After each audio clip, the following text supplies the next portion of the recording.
Hey guys, welcome back to Basically Joyful. I'm Rachel. Today I'm going to be showing you another LipSense color, Praline Rose. It's a great natural color that you can wear just every day, and for people who don't like a huge pop of color. And for those that like to change their color around, this one's a great layering color, so stick around to see more.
After you've done all 3 layers and you've let it dry, then it's time to go in with your glossy gloss.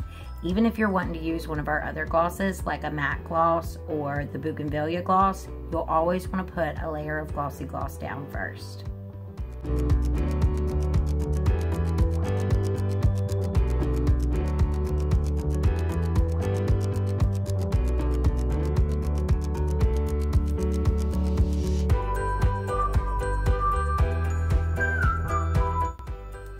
Didn't come off.